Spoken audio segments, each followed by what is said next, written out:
In the isolated hills of Whately Hollow, Kentucky, in the autumn of 1834, an eerie silence fell across the village.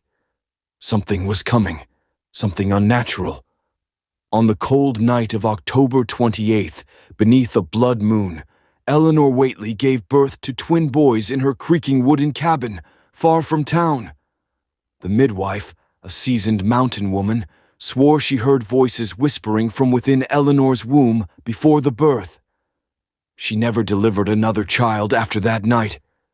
The Whately twins were named Jorah and Elijah.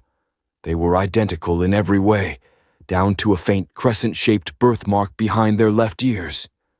But almost immediately, strange differences emerged. Elijah never slept. Jorah never cried. Animals refused to go near them. The family cat scratched itself to death within days.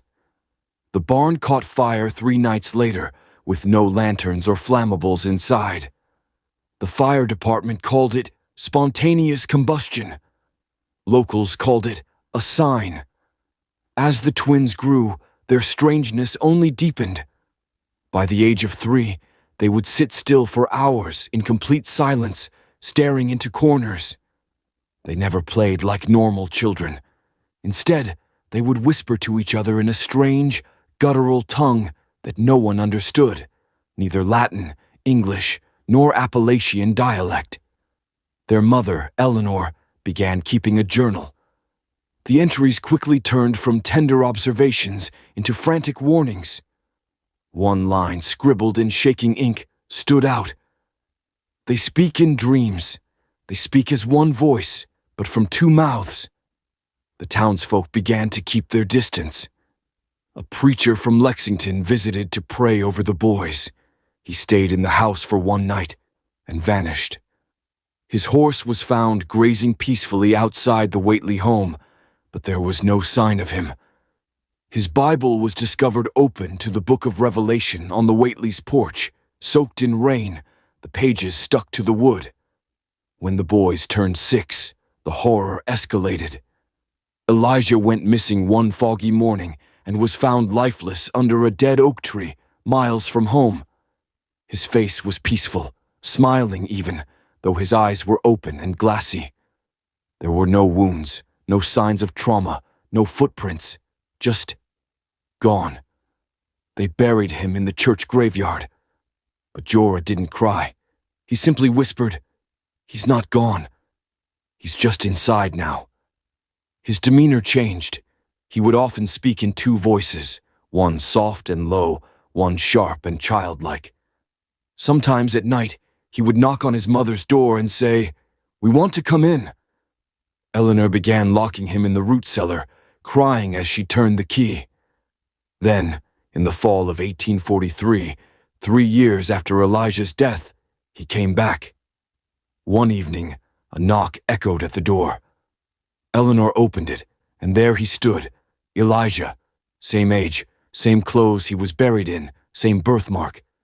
The boy smiled and asked, "Is dinner ready?" Eleanor fainted. Jorah walked up behind her and said, "Told you he was inside." No one could explain it.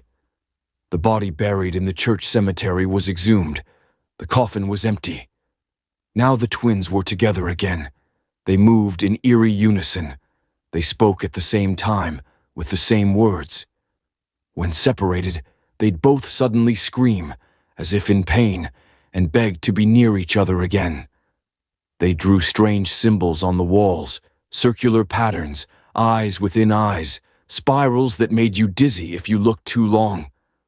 A young doctor from Harvard, Lucian Graves, heard rumors of the Whately twins and journeyed south to investigate. He stayed with them for several days, conducting examinations.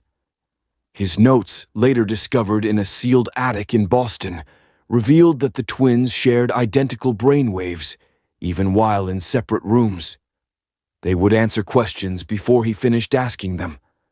He wrote one final note before vanishing mysteriously on his 4th visit. "They are not 2. They are one being, fractured across flesh." In 1847, both boys vanished.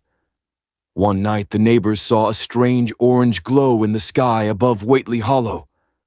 The next morning, the house was empty. No signs of struggle, no blood, just a single message carved into the wall, scratched in deep, crude letters. "We are one. We were never two."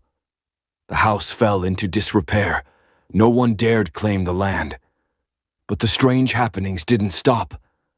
Hikers reported seeing twin boys at the edge of the trees, watching. A woman claimed she heard laughter and crying, echoing in the wind. In 1903, a group of spiritualists performed a seance on the property. Every candle extinguished simultaneously. One medium suffered a seizure and repeated the same phrase over and over. They came from beneath, not above. In 1973, another pair of identical twins went missing while camping nearby. Their tent was found unzipped. No tracks, no blood. Just two small handprints on the inside wall of the fabric, burnt into it. The case remains unsolved. In 2002, a psychic medium named Miranda Clay stated publicly that the Whately twins were never human. She claimed they were vessels, shells for something old and unnameable. "They are doors," she said. "They are not what came through them." To this day, no scientific explanation has ever been found. The journals, the DNA, the town's records, they all suggest something impossible. Jorah and Elijah were genetically identical, not just as twins, but completely. Every strand, every marker, every cell, not just twins. Duplicates. The Vatican has files on them, according to leaked letters. But those documents are sealed, locked beneath the archives with other forbidden knowledge. Their existence is denied, their case is forgotten. But the woods of Whately Hollow still stand. And sometimes, when the fog rolls low and the wind moves without sound, people swear they see two boys at the edge of the trees, silent, hand in hand, staring with wide gray eyes. And if you stare too long, you might just feel them staring back.